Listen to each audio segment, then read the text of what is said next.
Warning, the video you're about to watch contains mathematics at the level of college algebra and trigonometry.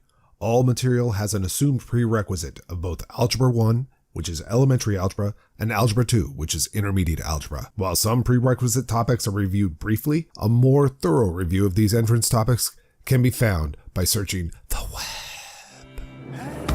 It's the system of equations. We must deal with them all at once. Always looking for solutions.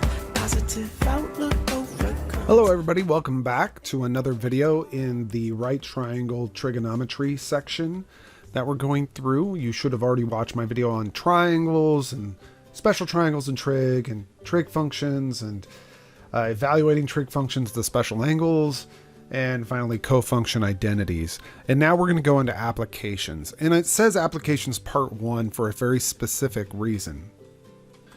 And that's because we have to wait until later on before we can find angles. Right now we can find sides, but later on we'll be able to find angles within triangles. And then even beyond that, we'll be able to work outside of right triangles.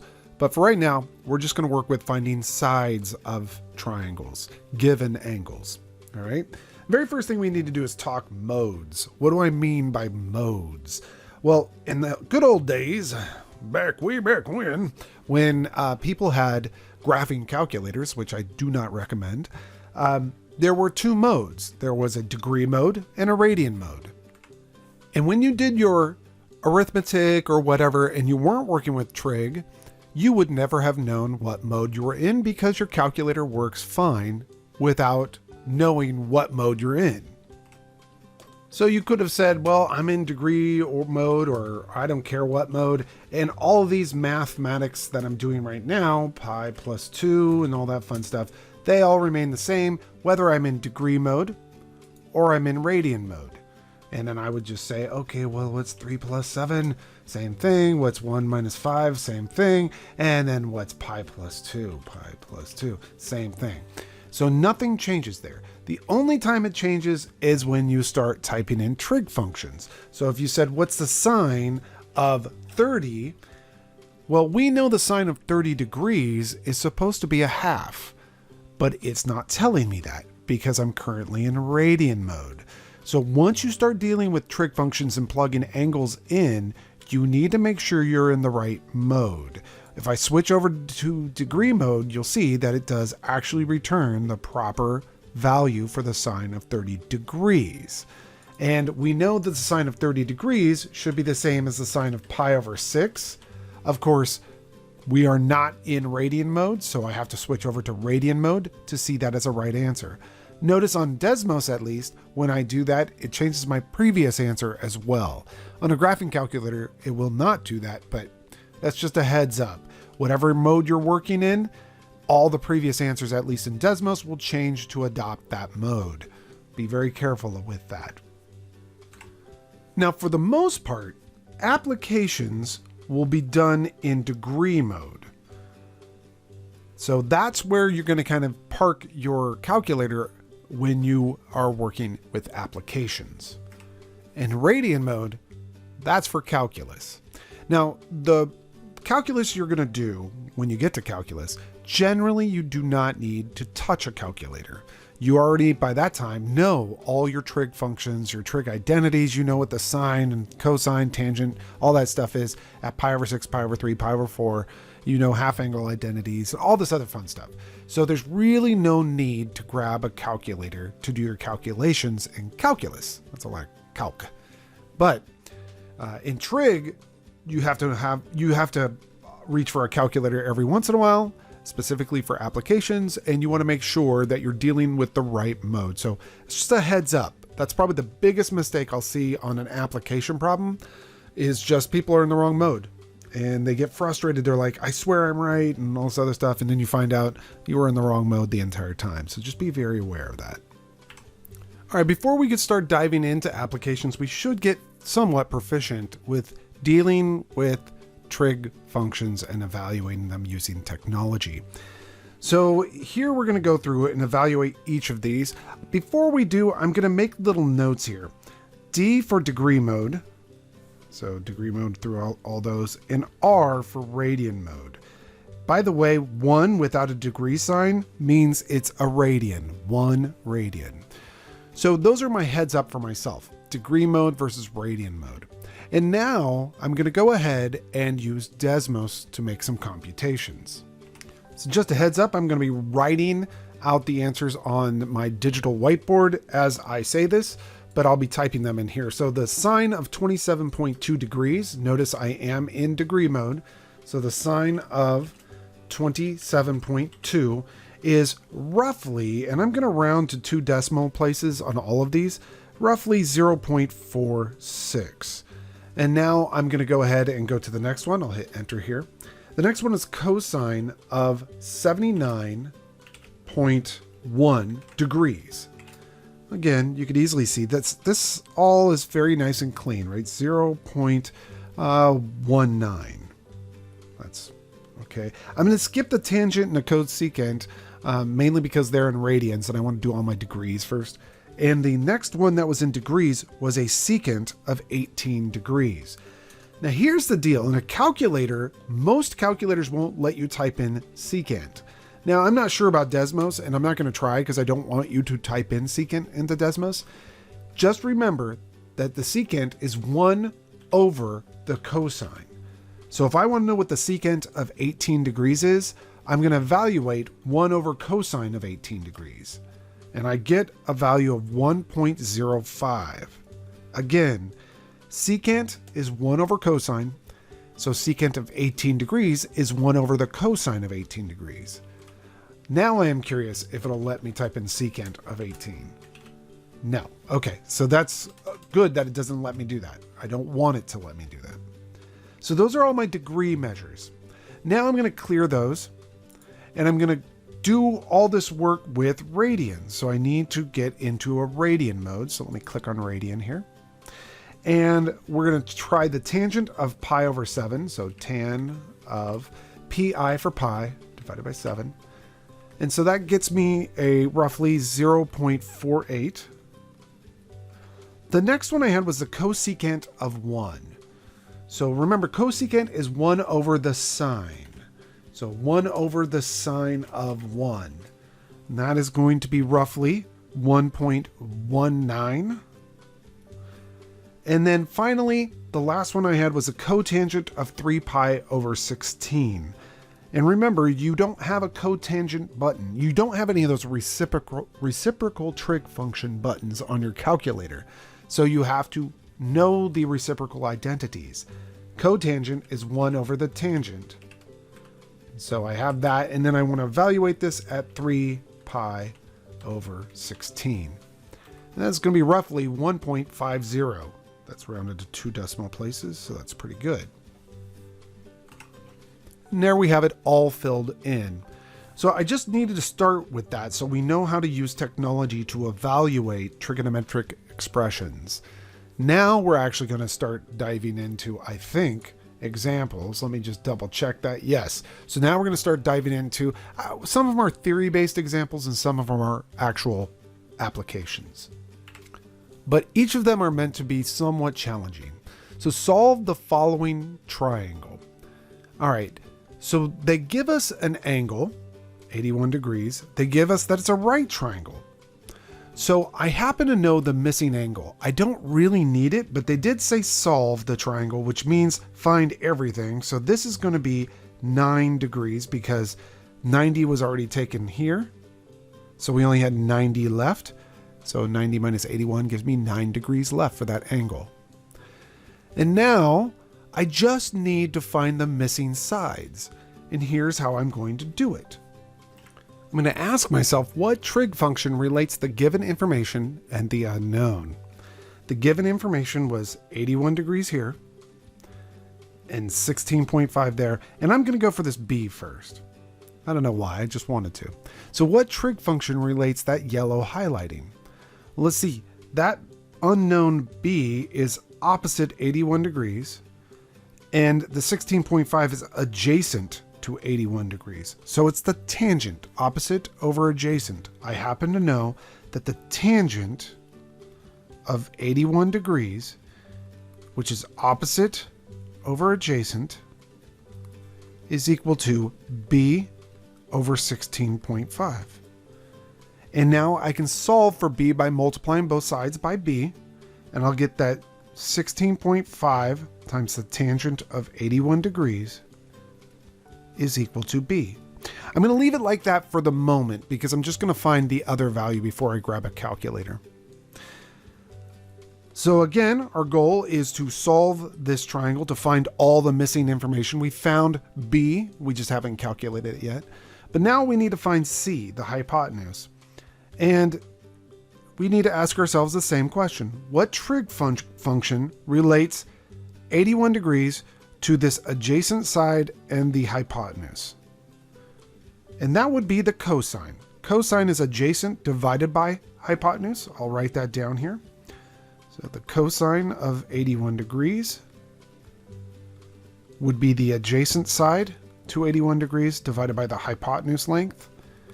The adjacent side is to 81 degrees, that is 16.5, and the hypotenuse is c. And so if you multiply both sides by c, and then divide both sides by the cosine of 81 degrees, you will get this. There we go.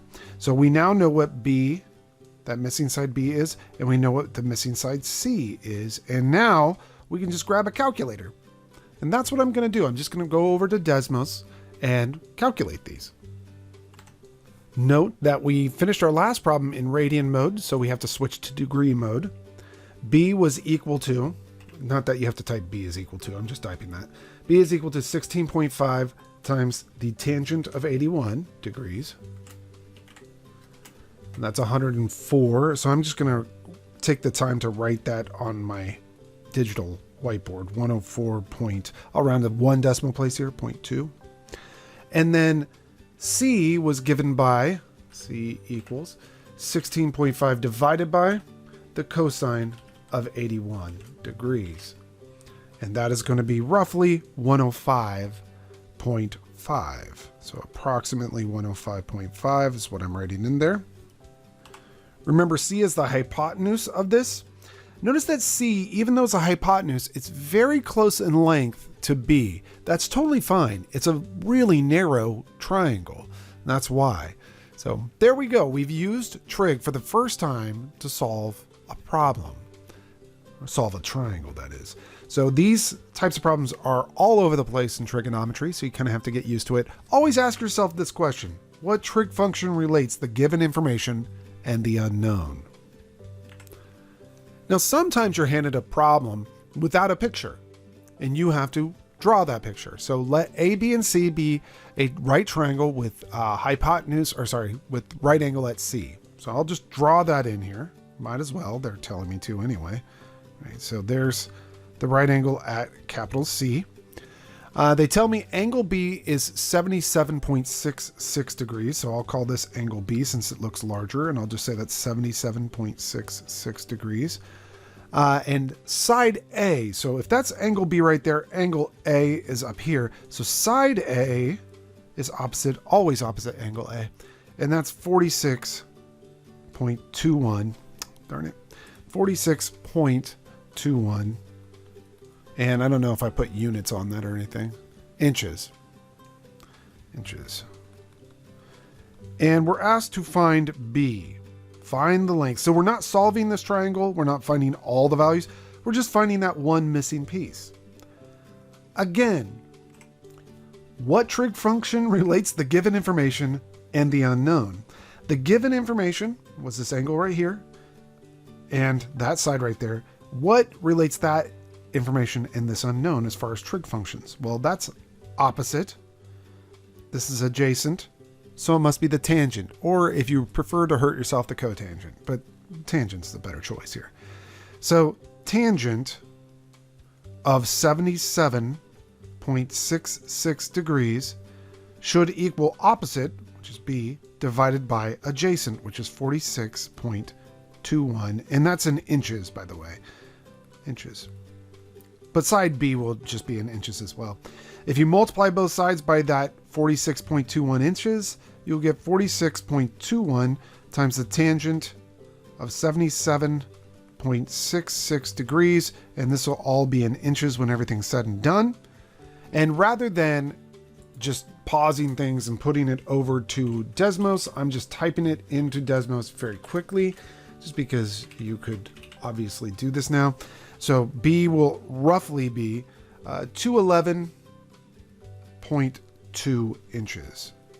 That is what this is, approximately 211.2 inches. Now, another question that will come up, people will often ask, well, how do I know what to round to?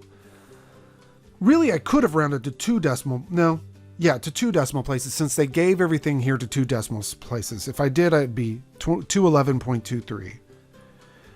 Usually I use the rounding that they have in the problem itself, but I don't like to round to a whole number. So even if they give me whole numbers in the problem, I usually round to one decimal place. It would be incorrect to round to like 15 places or something like that, just because you don't know how accurate these measurements are. So you don't want to be overly accurate with your statements. But rounding to what they round to is a good rule of thumb. Here we are, each step of the way, going up in a level of difficulty. For the following figure, if angle C is 65 degrees, so let me just showcase this. This angle C right here is 65 degrees, and X is equal to 22. Find R, this guy right here. Well, this is a little bit more challenging, just because the picture looks difficult. It's actually not more challenging, not trigonometrically, but algebraically, it's only slightly more challenging. So the question is, again, what trig function relates the given information and the unknown? Well, the given information is, let me highlight this, 65 degrees and this 22 length. And by the way, that length of 22 is from here to here. It's that length right there. And what relates all that highlighted information, right? The given 22s and 65, and then the unknown R's. Well, let's see. I have an adjacent and I have a hypotenuse. That right there tells me it's going to be the cosine. Cosine is adjacent divided by hypotenuse. So let's go ahead and do this. The cosine of that 65 degrees should be the adjacent side to 65 degrees divided by the hypotenuse. Now the hypotenuse is that full length. So it's R plus X, or R plus 22. And you can see this looks kind of tough, but it's not. This is the same old algebra problems you've been doing since Algebra 1. Isolate the R, so multiply both sides by R plus 22. And this is why you need to know your algebra before stepping into a trig course, because all the algebra is assumed prerequisite. Distribute the cosine of 65 through.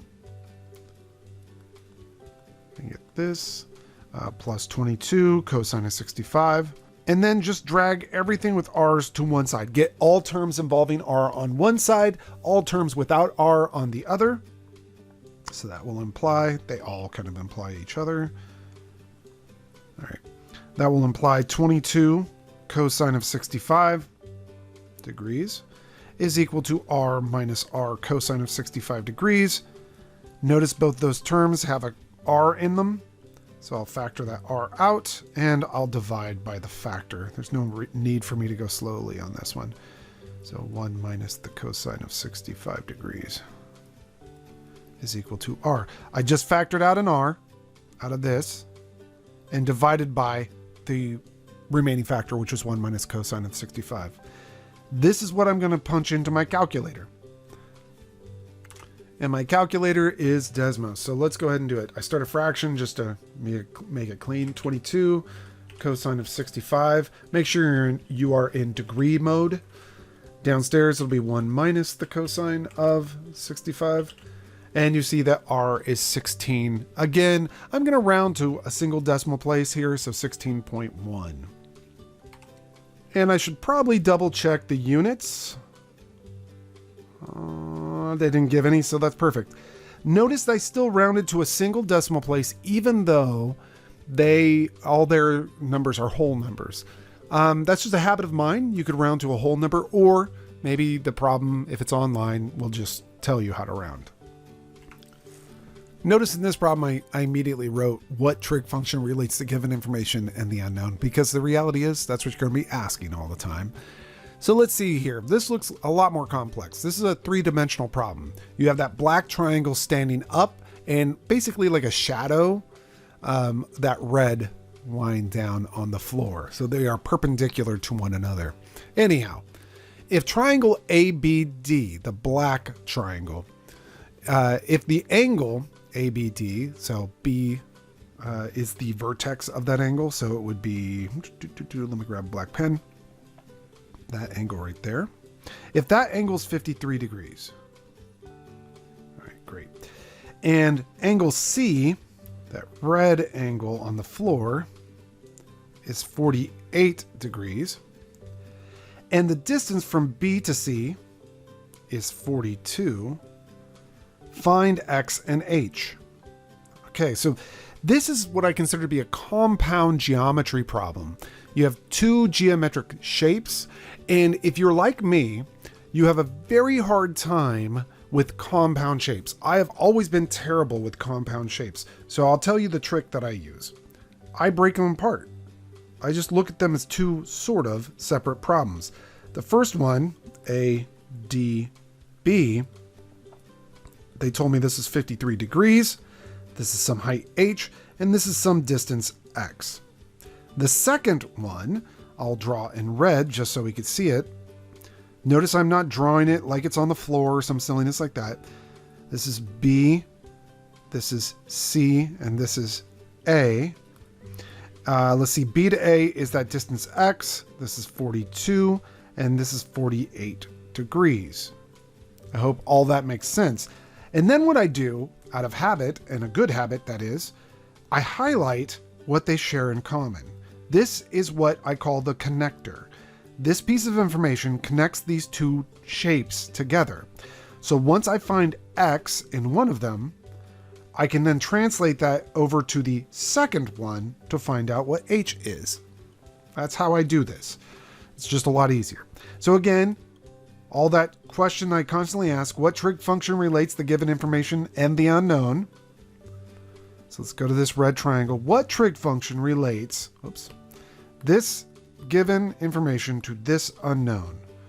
Well, let's see. That's opposite over adjacent. There's no hypotenuse in play here, so it's just opposite over adjacent. And that is going to be the tangent. So I'll stick with a red pen. I'll just say the tangent of 48 degrees must therefore be x over 42. A great piece of advice here. Once you're done solving this for x, 42 tangent of 48 degrees, do not grab a calculator. Because once you grab a calculator, you're going to round it. And you don't want to use rounded values when you step over to this black triangle. So keep it unrounded exact form. I'm actually going to even write it here. This is equal to, identically equal to, not approximately, 42 tangent of 48.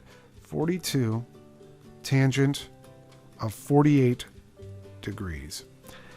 Now that I know that distance, and it's exact, I'm going to ask, what relates this known distance to this angle and this unknown distance? What trig function?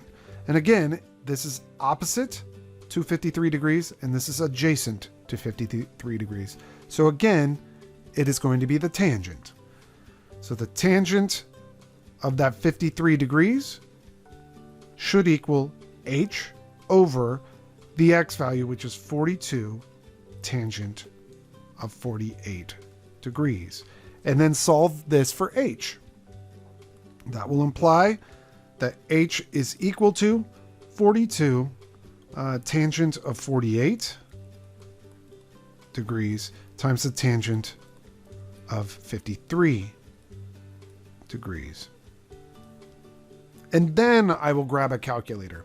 If you're a student in one of my classes, assume that you won't have a calculator for an exam.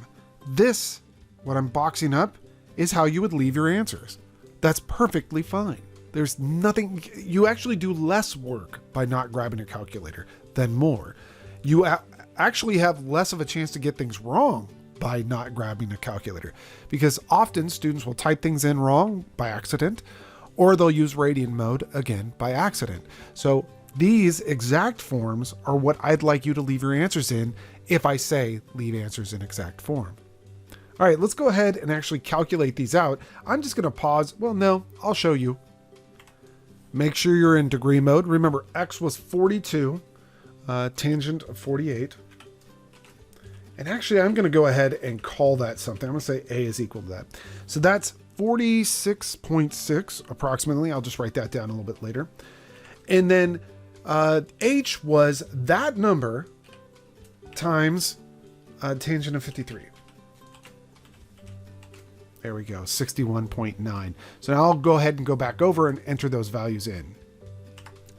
So we found out that this x value for the floor here is going to be 46.6. So I'll just write that in here, 46. Oops, I moved the screen slightly, 46.6.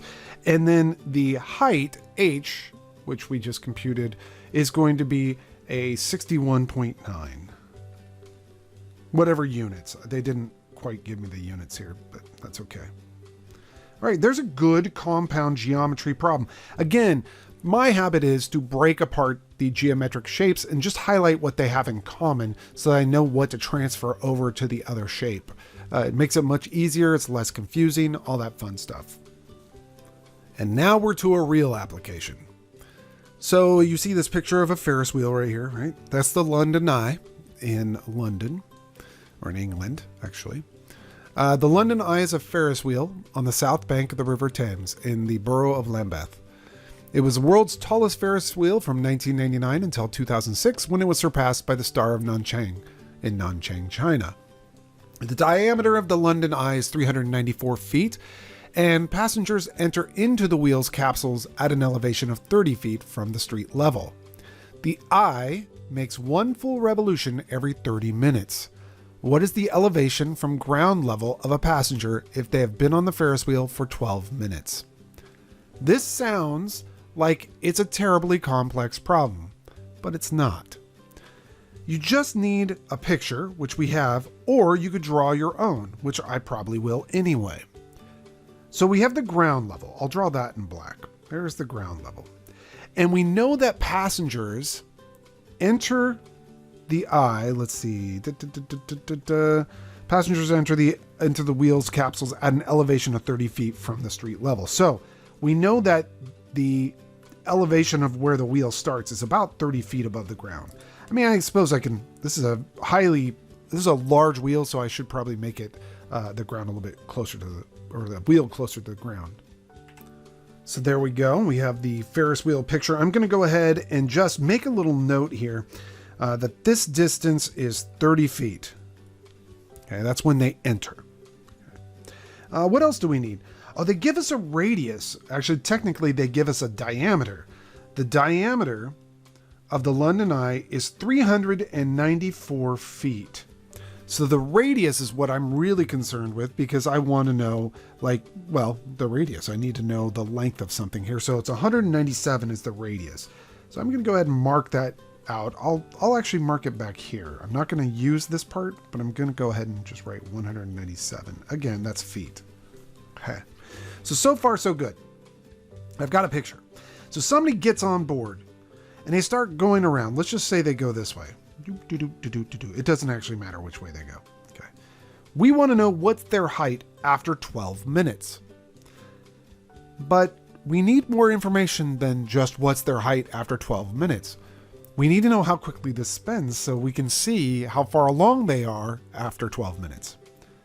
Well, it makes one full revolution every 30 minutes. So great. You've gone 12 out of the 30 minutes. So this passenger, let me write that down, has gone 12/30ths of a full revolution. Right? Because it takes 30 minutes for a full revolution. They've only gone 12. They're not halfway through, but they're almost halfway through. So if they start at the bottom They're almost to the top. Somewhere around here. Who knows exactly where, right? We're going to find out, though. So 12/30ths of a full revolution. Well, what is, in terms of angles, a full revolution? Well, a full revolution is 2 pi, or 360 degrees, isn't it? So let's just go ahead and say that. They've rotated through 12/30ths of 360 degrees, or in other words, the angle that they've gone through is 12/30ths times 360. Now, I might be able to reduce this, and it looks as though I can. 30 goes into 360 12 times. 12 times 12 is 144. So they've rotated through an angle of 144 degrees. Now, how the heck you're going to do this, because you don't have 144 degrees in a special triangle or something like that? Well, I'm just letting you know you don't need a special triangle. You know they've rotated up to this point at least. Well, what is this angle? It's a right angle.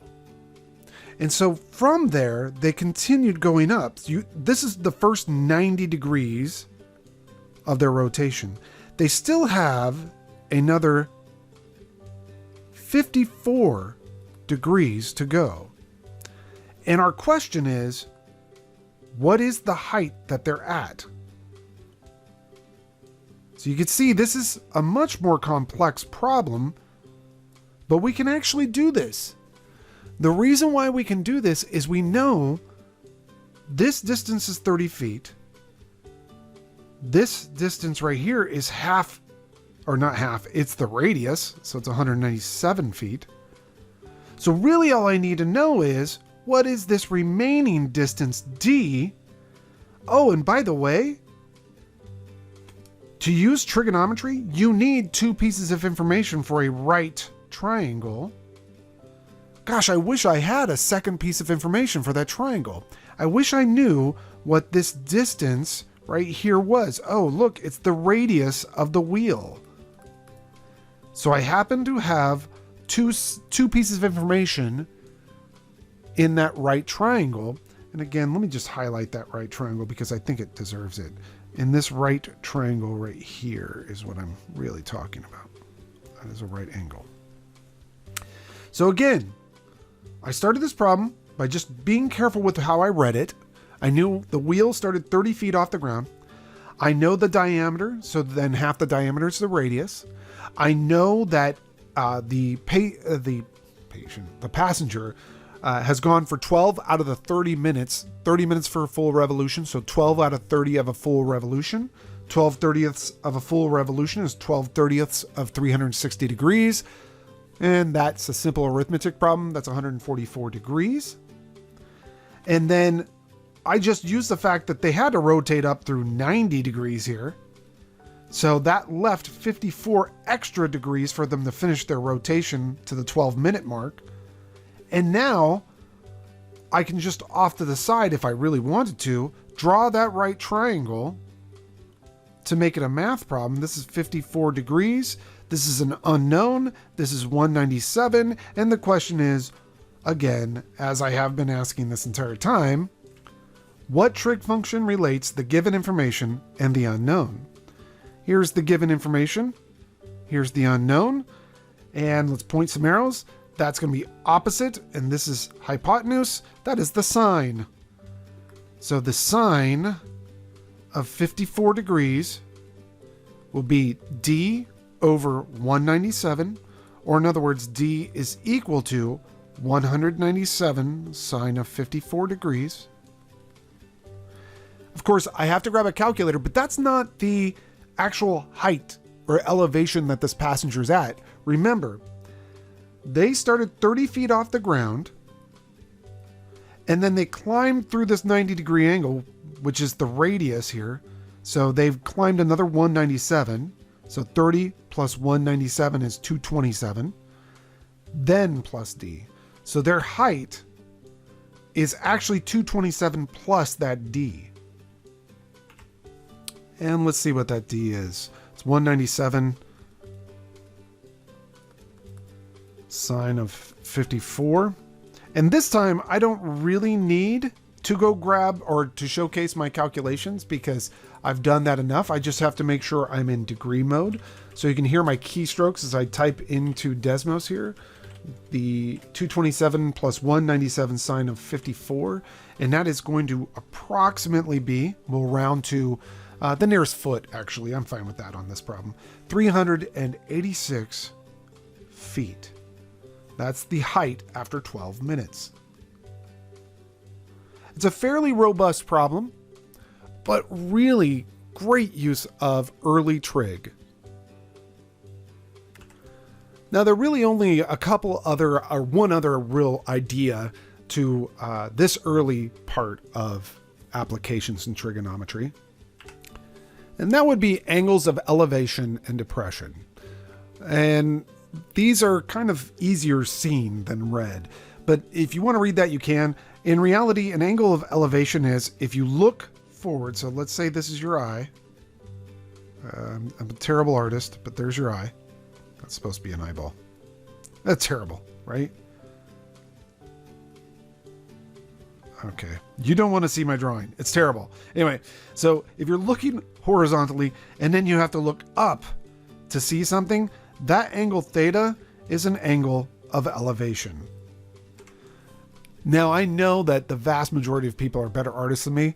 That's a huge risk that I just draw something out for you right there. I know people are going to make fun of that. That's totally fine. All right. And then if you look down at something, the angle you look down through, which I'll just call alpha, that is an angle of depression. Both of those angles are considered positive because these are real world physics problems. And so we don't really call them negative angles. They're positive angles. So don't think that because I rotated this down, that's going to be a negative angle. It's not. It's a positive angle for real world problems. So getting away from that terrible picture, if the angle of elevation to the sun is 73.4 degrees when a building casts a shadow of 37.5 feet, what is the height of the building? Okay, so we do need to draw here, which is typical in calculus. So here's the ground. Let's draw a building in there. This I can draw pretty decently. There's a building right there, right? Just a bunch of lines. And we're told that the sun is casting a shadow. So here's my sun right up here. Whee! Right? And it's casting a shadow. I'll just do something like this. Okay. And the shadow here is, what is it? 37.5 feet long. And we're told that the angle of elevation to the sun is 73.4 degrees. Assuming the building is straight, what is the height of the building? You have to assume the building is straight because you need a right triangle to do right triangle trig. Notice that this problem is actually significantly easier than the previous problems because you're just asking a simple question. What trig function relates the given information and the unknown? Copy and paste is a wonderful thing. So here's the given information. Here's the unknown. I see opposite over adjacent. That's a tangent. So I happen to know the tangent of 73.4 degrees must equal h over 37.5. Therefore, h must be 37.5 times the tangent of 73.4 degrees. And so we can quickly compute the height of the building. And a quick computation on Desmos gives me 125.8 feet approximately. All right. So again, these problems are not meant to be like craziness or anything like that. I just need the language in there. Angle of elevation, angle of depression. Let's finish out with a real example. One that I actually did. Okay. I had to have a tree cut down on my property. This was, it was earlier this year. So I stood 42 feet away from the tree on an uphill slope. So let me just, maybe read the rest and then I'll draw you the picture. The angle of depression to the tree base was measured to be 8.1 degrees and the angle of elevation to the top of the tree was 60.4 degrees. The reason why I needed this information, by the way, is because the crew who came out to cut the tree down, it was a massive tree. They charge a base rate plus a certain amount per 10-foot section that they cut down. Now that's actually not, that part's not true. They just gave me a quote, but I'm just going to say it that way because I really needed to know how tall the tree was. They weren't even going to come out if I couldn't tell them how tall the tree was. I said it was a massive tree. They said, well, we only go to a certain height. So what's the tree's height? So this is how I did it. All right, so let's draw a picture of this. I was uphill on a slope. So I stood kind of, let me draw the ground. I was like this. I was standing right here. Let's just say that's a good picture of me. I look kind of like that on a good day, I guess. And the tree, not drawn to scale, it's kind of like this, except it wasn't a stick. It's a pine tree, but whatever. Okay.